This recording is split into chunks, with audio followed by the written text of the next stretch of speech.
Hi, my name is Corey Quinn, and I am the founder of MyCoachMatch.com. We're a website that matches coaches with clients based on fit. I'm here with Alida Schuyler. She's a professional recovery coach. She's the co-founder of the Recovery Coaches International. She's also the director of Crossroads Recovery Coaching. Welcome, Alida. Welcome. Thank you for having me. Appreciate it. Great to have you here. So, can you share with us why you started Crossroads?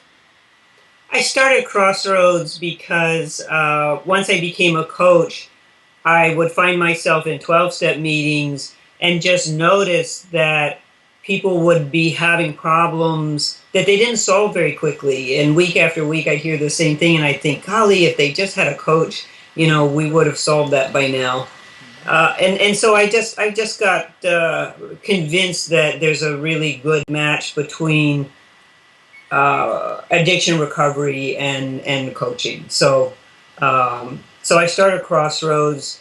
I began, as a personal coach, and then eventually began training people to be professional recovery coaches. Could you share a little bit about what Crossroads does? Well, Crossroads primarily trains people who want to be professional recovery coaches. There is a grassroots movement, but that's almost all volunteer or very low pay, so it's really not very similar.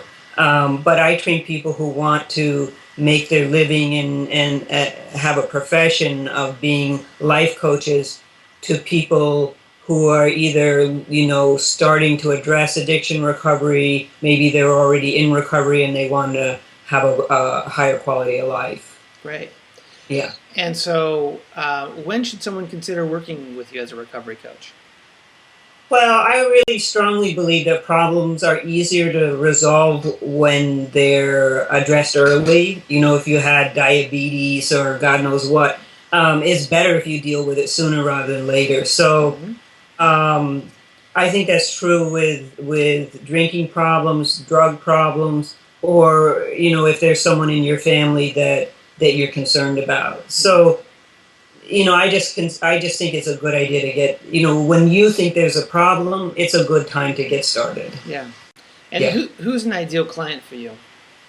An ideal client for me is someone who wants to explore their options and find what really works for them, because there's a lot of kind of one size fits all. Almost everybody gets sent to treatment and then in an abstinence-based 12-step treatment.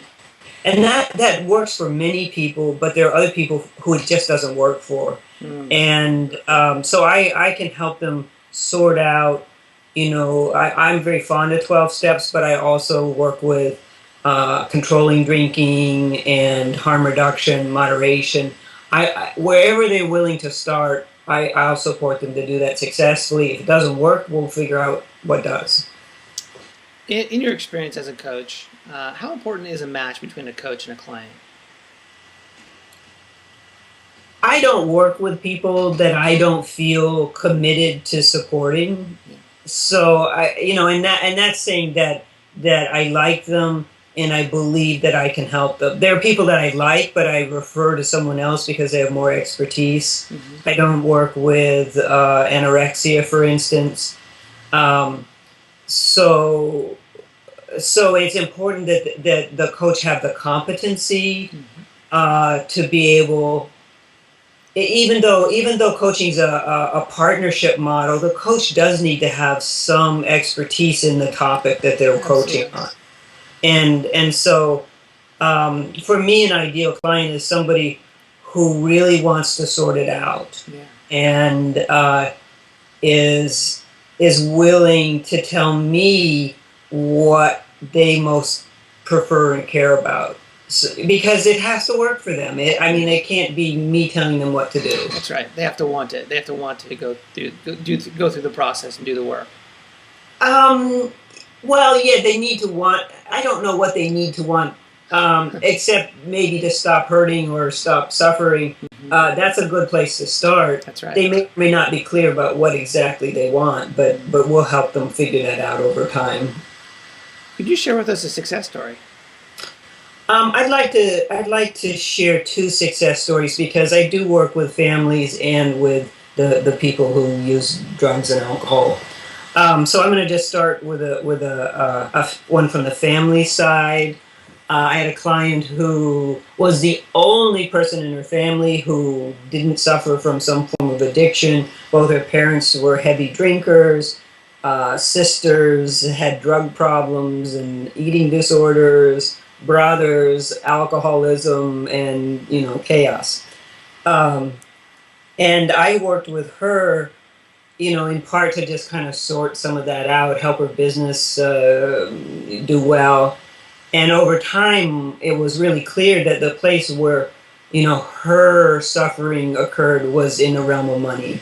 She made a good living, but she spent a lot. She used credit cards. She had immense amounts of debt.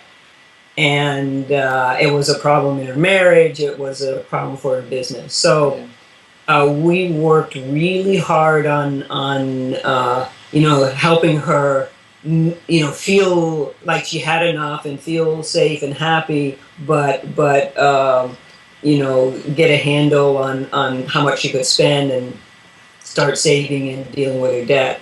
And then last year, she was able to buy a house in California, which is not an easy thing. That's right. And she called me up and said this wouldn't have happened if I hadn't have worked with her on all of those issues. Wonderful. So, on the side of people who struggle with drinking and drugging,